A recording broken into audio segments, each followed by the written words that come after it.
Русская озвучка от 11 Soft Collab. Инопланетяне, колониальные морские пехотинцы. Мне кажется, что именно такое название в таком ключе и с такой интонацией наиболее бы подошло для характеристики этой игры.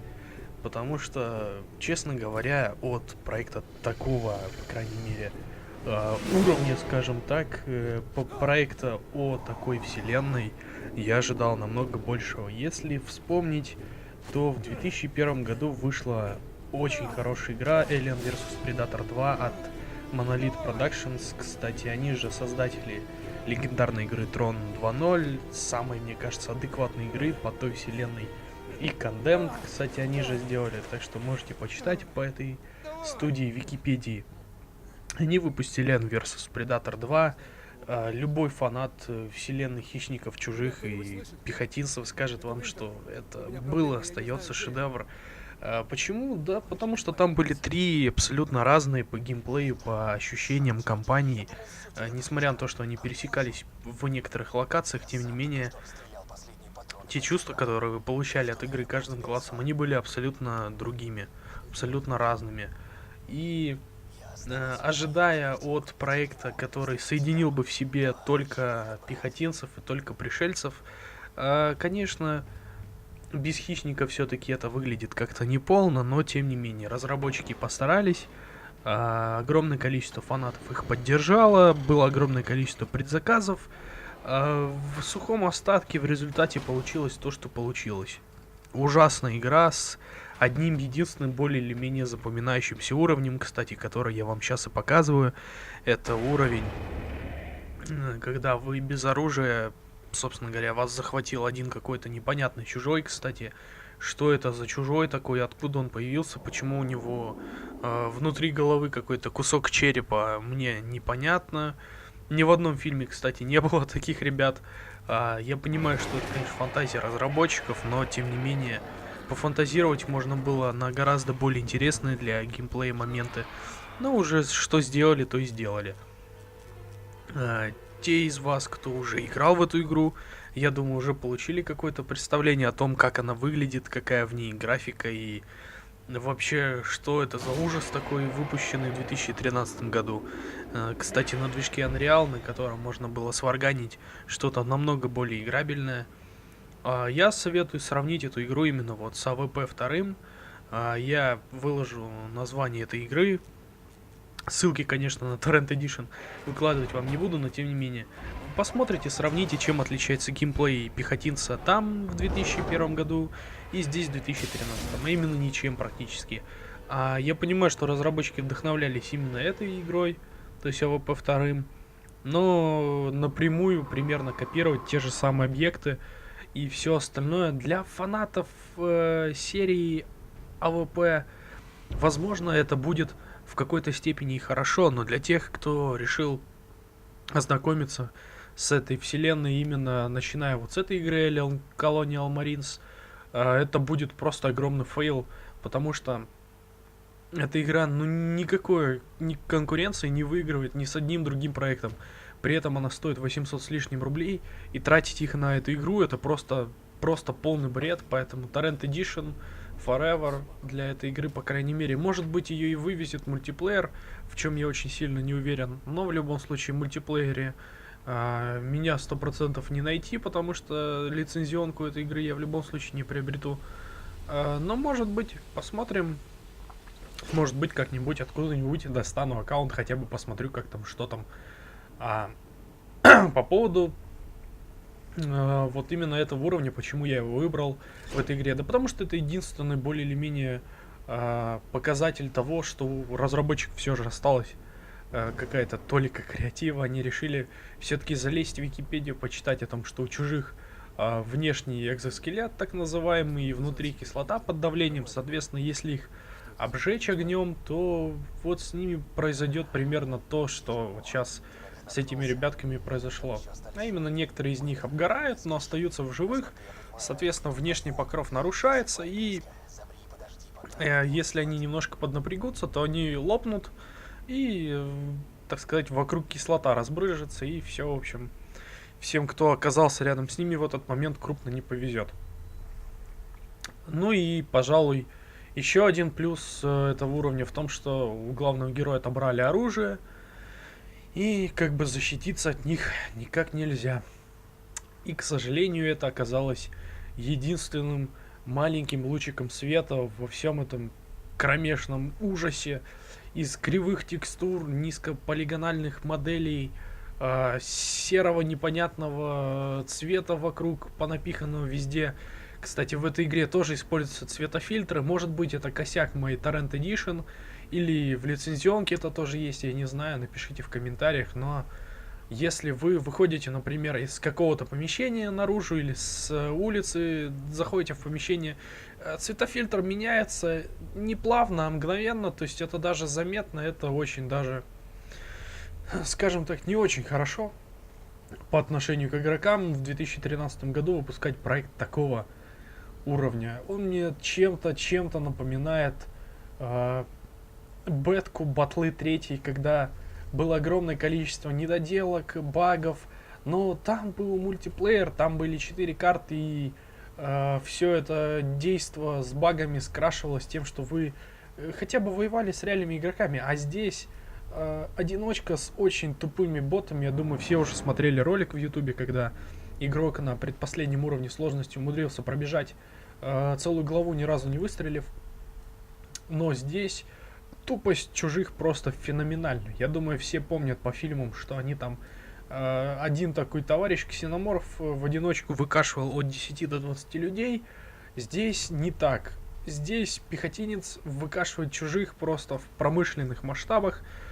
Сразу по 5 по 6 чужих. В общей сумме где-то набирается, может быть, даже и по 1000, потому что количество чужих просто зашкаливает. А Арсенал при этом... Ну, Арсенал, конечно, вроде не сказать даже, что скромный, но, тем не менее, какой-то невзрачный, старых оружий, только импульсная винтовка, пистолет очень сильно изменился, дробовики, естественно, есть турельки, очень что радует, но турельки, к сожалению, используются только в 2-3 моментах сюжетных, и в других ситуациях они нафиг не нужны. Кстати, по поводу именно этих чужих, вот эти товарищи реагируют на звук, и после того, как он вас понюхал, он просто уходит. Как бы я понимаю, что неискушенный играми человек, естественно, в такое дело поверит, но зная хоть немножко о вселенной чужих, они чувствуют феромоны, даже если какие-то там у них органы обгорели, он все равно должен был вас побить. Но он здесь, по крайней мере, реагирует на звук. При этом вы, по идее, должны погружаться в игру. Вы понимаете, что ваш герой стоит по колено в дерьмище, соответственно, дышит, сипит, хрипит, боится, пугается, дергается, и этот чужой по-любому должен на него реагировать. Но нет, он просто уходит. И вот такие маленькие огрехи, условности, они, естественно, портят все впечатление от игры. И дальше играть, в принципе, особо не хочется. И тут дело даже не только в том, что в более аркадных моментах, когда уже чужие лезут, вы начинаете стрелять, вы понимаете, насколько они тупые и насколько оружие косое. Кстати, это единственный повод не выкашивать чужих на 3 километра. Это ваше косое оружие, но потом можно будет его модифицировать, и оно будет 10 раз точнее. Кстати, тень главного героя, она не добавляет реализма в игру. Я не знаю, зачем разработчики ее вообще сюда пиханули, потому что у вас нет ног, а когда вы смотрите вниз, вы понимаете, что вы какой-то непонятный фантом. Кстати, сейчас я, наверное, может быть, даже вниз-то и посмотрю, потому что я пишу звук уже после того, как я записал в само видео игры. Но вот нет, не посмотрел, не повезло. Но факт в том, что у вас нет ног. Даже в Alien vs Predator 2010 ноги были, и хотя они там, конечно, были не очень хорошо реализованы, особенно у Хищника, потому что там все-таки и прыжки, и все остальное, здесь ничего этого нет. И те элементы, которые, в принципе, должны были погружать вас в этот мир, они отсюда выдраны начисто. Здесь очень плохой звук, эффекты освещения, в принципе, неплохие, но мне кажется, что, включив игру 2001 года, тогда с текстурами повышенного разрешения, я думаю, больше вам понравится именно та старая игра AWP 2, чем эта выпущенная в 2013 году, и за которую вам предлагают отдать 800 с лишним ваших скромных рублей. И хрен им, потому что играть в это в принципе не стоит. Сюжет очень-очень-очень простой, предсказуемый, и ждать от него каких-то поворотов, неожиданных, так скажем, перипетий не стоит. И сюжет, в принципе, насколько я читал по отзывам, там эта студия Gearbox, которая эту игру разработала, отдала какой-то сторонней студии, в общем, что-то у них там не то получилось. Вот это единственная находочка, которая вот связана с этими ребятами, взрывающимися чужими и безоружным прохождением целого уровня. Она интересная, но, к сожалению, она одна на всю игру. И вся эта кампания, по моим, по крайней мере, ощущениям, которую вы тут проходите за десантника, в АВП 2010 это была кампания, ну, скажем так, одного только персонажа. Там, например, мне показалось, по крайней мере, так, что все время, пока вы там шастаете, либо чужим, либо маринером, либо хищником, оно все вот это время вот одного персонажа ровно уместилось в одиночную кампанию в этой игре. То есть, в принципе, вы играете хрен да ни хрена. Да и при том, что здесь очень маленькое время прохождения всех этих уровней, здесь постоянно что-то глючит. Я опять же оговорюсь, может быть это мой кривой Torrent Edition, но тем не менее кривые анимации, периодически тупящие чужие, они тупые не только потому, что здесь искусственный интеллект довольно-таки хреново проработан, но еще периодически не работают скрипты или еще что-то такое. Но опять же в патчах это могут поправить, но исключительную тупость у них это вряд ли уберет. То есть в начале игры была такая ситуация, когда на меня орал чужой. Я понял, что надо от него отбиваться. То есть просто подбежал, дал ему по харе, он продолжил орать. Через 3 секунды он стигает на то место, где вы были 2 секунды назад. Удивляется, что он вас никаким образом не зацепил. Ну и потом начинает потихонечку куда-нибудь на стенку сиговывать, где его благополучно убивает ваш товарищ со смартганом, с которым вы, кстати, большую часть игры бегаете. Тут вас захватил чужой. Опять же, какой-то непонятный с черепом на голове. Я таких не видел, я таких не знаю. Фантазии разработчиков, ну, не знаю. Это даже не претарианец. Кстати, если вы тут немножко разбирались тогда в видах чужих, претарианец, который, это я уже говорю для таких старых фанатов, которые более или менее в эти игры играли, претарианец здесь почему-то больше в 3 раза, чем вообще по идее он должен быть. Он все разносит. И назван здесь почему-то Крэшер или как-то его так. Потом есть какой-то непонятный класс Люркер. Кстати, каким образом местные десантники научились этой классификации, я не знаю, потому что, опять же, по сюжету ничего не объясняется. По идее, ваш десантник, который, кстати, для большего, так сказать, единения игроков с персонажем умеет разговаривать, по ходу игры читает, не читает, читал он в АВП 2, а здесь он слушает всякие аудиозаписи по поводу того, что там каких-то чужих изучили, что-то там у кого-то из груди достали этого грудолома несчастного, а оказывается там еще каким-то образом непонятным, опять же не согласующимся с серией вселенной, он каким-то образом там этой своей плацентой, которую он создает для развития, повреждает все внутренние органы и по-любому выжить не получится. Короче, я вам наспойлерю, конечно, но Белла, в общем, умерла. Наш герой, в принципе, даже не знает о том, что этих существ называют чужими или там пришельцами, но в какой-то момент он говорит, что ксены не пройдут или что-то такое. Откуда он взял, что их зовут ксеноморфами, я не знаю. И сразу видно, что от этих всех компьютерных звуковых файлов, которые он здесь находит, он не получает от них никакой вообще информации, ему вообще наплевать на это, он никому это не передает, не перенаправляет, никак со своими товарищами, которых он постоянно здесь встречает. Кстати, вы здесь большую часть игры не один, а с товарищем, либо с товарищами. Он никак с ними ни о чем этом не говорит, не делится. И, соответственно, никакого отношения как бы к сюжету он не имеет. Просто бежит, стреляет, говорит, спасает. Бежит, стреляет, говорит, игра заканчивается. Как бы ничего хорошего, ничего дельного в этой игре я не увидел.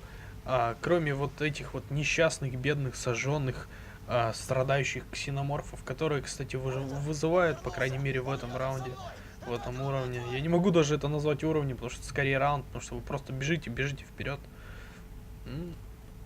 Вызывает скорее жалость и желание поскорее закончить их жизнь, потому что том, что это уныло. Честно говоря, даже в Alien vs Predator 2010, не самой сильной игре серии, кстати, там все-таки было побольше положительных эмоций.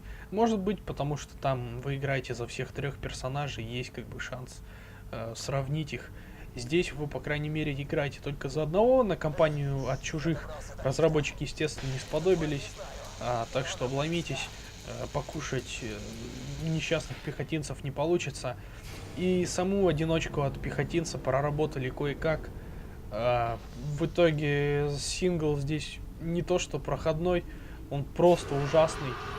Кстати, наш товарищ, который нас похитил, вернулся, сейчас будет пробивать двери. Опять же, вот такой момент, что вы, пока вы там завариваете двери, вы ее пока откроете, потом еще раз заварите. Но эти все косяки, это просто жесть. То есть даже один раунд показывает, что можно взять очень хорошую идею, но реализовать ее так через задницу, что никаких положительных эмоций она у вас не оставит. Поэтому, если вы спросите меня, стоит ли покупать эту игру, нет, не стоит. Стоит ли играть в нее, не знаю. Старым фанатам, которые ждали от этой игры чего-то такого, не стоит определенно. Новым игрокам тоже, наверное, не стоит. Скорее всего, больше не стоит, чем стоит.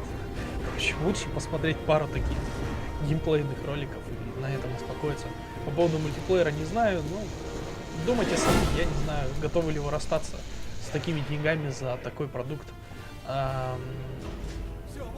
Собственно, это все. В принципе, ничего больше какого-то нового сказать об этой игре я не могу. Так что подписывайтесь, оценивайте, ставьте лайки.